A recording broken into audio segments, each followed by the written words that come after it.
استاد گل سرودان اجتماعی تکل بویه. اب ویرنگی ویستوالا دومان باجر دهوک دست بکر.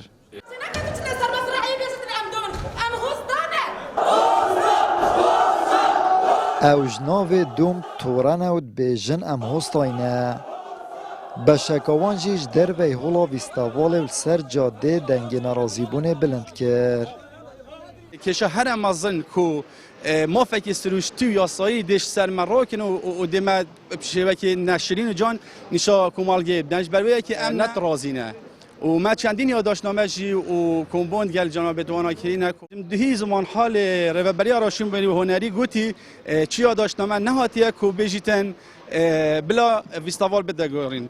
اولی او یادداشتنامه کج سرکاتیا آن کج وزارت روشنبیری هنری هاتیه کد بجیتن دویتن او ویستاوالا بدگارین دیگر نیاری ما برین نخوری. داخوازی هم بتنی او ناوی قرار شد دومان نمیند ام هستاینه ام خلک دهو که این قدیم زمان بجنمه هستا و نسبت کارمه دستی تیروک و تشی و مخل و بیجینگ و افتشته کاری دستی منه و ام هستاینه و چه ناوی دید سرمه نیت دانا. هستای کمین کش جیبوینه لحرم کردستان خیانت لکردستان نکلیه. ریکخرین ویستاوالت بیجن هر نوکه کو بجدار بوین و چالاکیل سر ریکوین ده پسند کین و ده بیت نوک فرمی.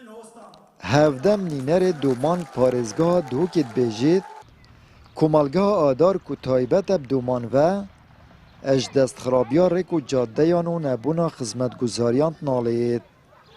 هستا تخکا دومانه یعنی پترش 20 تخانه بگزادن مکرین هستان همیل بن ناو دوم کن بن لیدی ساجی اگر پرانیت کمالگه ها آدار هستا بن و ناو هستا به خوشتر بیت ما هلا سوریان ویتول سر چنا وکینینه امریک خرین او ناف خدا پیگ بکن هر چنا وکی و به خوش بیتول بخو پسند زانن ام پر ده تبلا پسندت گی وقتی هم بیجین هستا یان کد بیجین دوم کسک بلاد لیخو عیدس نکن چونکی هم همی ایک باوی این همی زید زانن نه او جام عیدس بید ام اوی همی ده دین رخک از شخصکی هستامه و مدوید هستایی بمینه جی بله لی مدوید منافق جی هبید ناوی ما جی دیار بید بو خاطره بلا ناوی ما هستا بید او کمالگه هاتیا درست کرن پیتوی هنده خدمت گزارین دیترن وکی جوک و سولین و شارع و بنگه کی تندرستی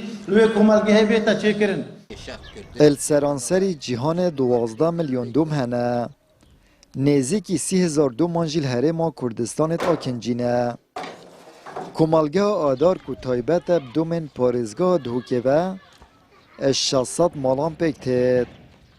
لیوکو آکنجین وید بیجن پشتیدانانا و کمالگه هب اکجاری هاتیه پشتگوهاویتن لو ما پیتویه چاودانه که باشتر بو کمالگه ها مو دومن کردستان بگشتی هبید. آمد بریفکانی کانال آسمانی پیام دهوک